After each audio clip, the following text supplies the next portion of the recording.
acho que, para começar, eu queria te ouvir sobre como que você enxerga o cenário atual da educação no Brasil.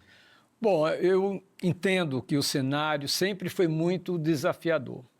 Quando a Universidade de São Paulo me convidou há 5 anos atrás para dirigir a cátedra Sérgio Henrique Ferreira de Políticas Públicas de Educação, eles me perguntaram: qual é o foco que você vai dar para o seu trabalho na cátedra?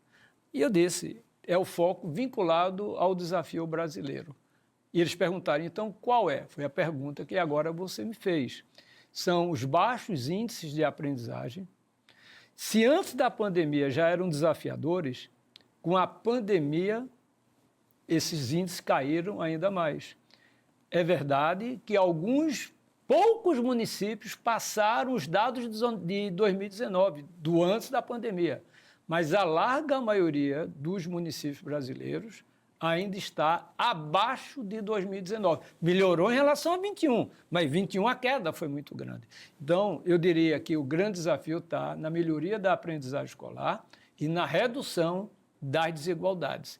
E quando eu me refiro às desigualdades, eu me refiro em relação a 2 aspectos: entre redes de ensino e também dentro da mesma rede de ensino.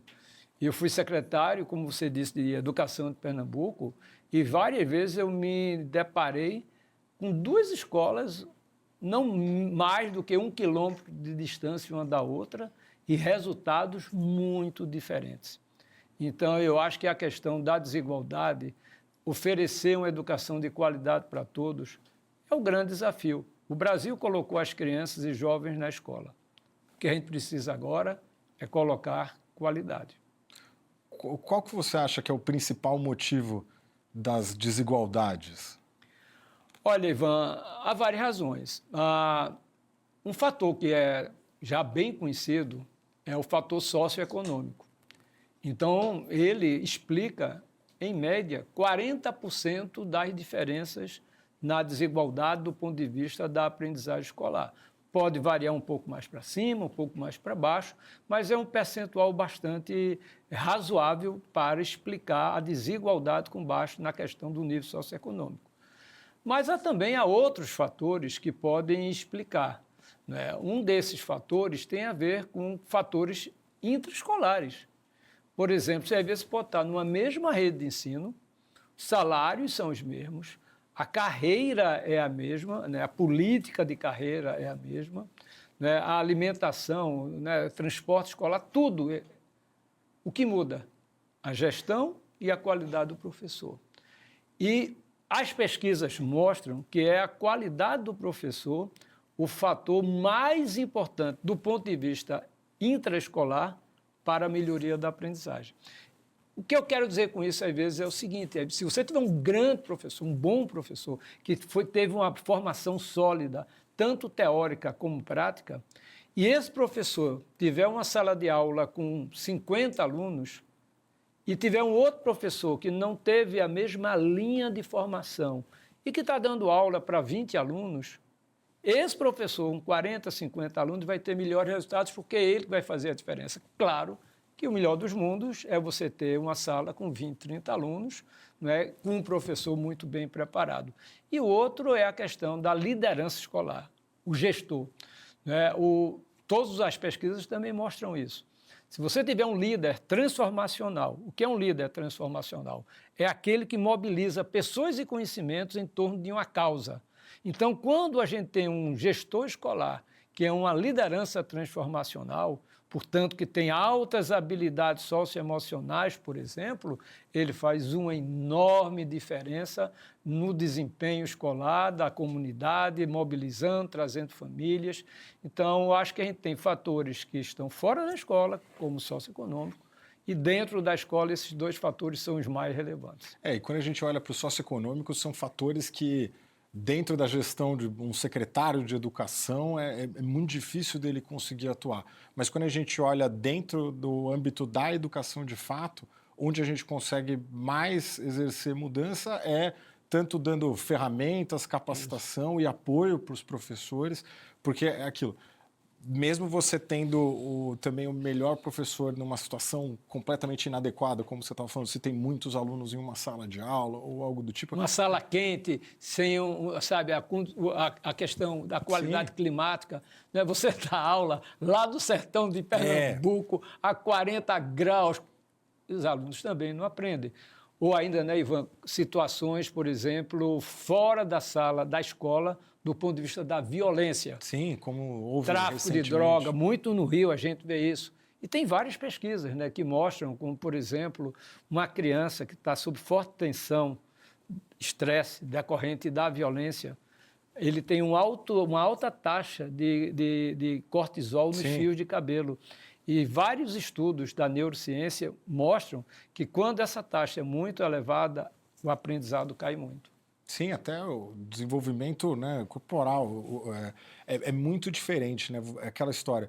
Você precisa saber de onde vem seu próximo prato de comida, que dentro das escolas das escolas públicas a gente garante, mas também a questão da segurança, né? A segurança na pirâmide de Maslow é um dos fatores principais para isso. A gente viu recentemente situações como a de Sobral, que são terríveis, né? Mas também já tiveram outras, até aqui no estado de São Paulo, porque infelizmente isso não é isolado a só uma região do país. E o professor, no meio de tudo isso, ele talvez seja o principal vetor de influência para essa comunidade escolar e para exercer mudança e impacto na educação, né? Acho que essa foi uma das grandes chaves para olhar para o próprio Programa Mente Inovadora, a gente conseguir ter o lado de capacitar os professores e oferecer as melhores ferramentas e apoio para eles para poder exercer mudança. Porque quando a gente olha, você trouxe até a questão do socioemocional. Claro que a gente trabalha o socioemocional nos alunos, né? Mas também isso acaba trabalhando nos professores e até na gestão da escola. Porque, como você mesmo disse, conseguindo trazer melhores essas habilidades, você acaba, para os professores e para os gestores da escola, sendo líderes inspiracionais, conseguindo fazer a transferência dessas situações, problema do dia a dia da escola, para se tornarem oportunidades, a ser mediada uma aprendizagem, né, para essas crianças ali naquele ambiente, né? Isso é muito importante, Ivan, porque o cenário que a gente vive hoje é um cenário disruptivo. O que é um cenário disruptivo? No passado, as mudanças eram lineares, quer dizer, as mudanças eram bem mais comportadas, né? Você tinha tempo de se preparar para a mudança. Hoje, as mudanças acontecem quase que instantaneamente, né?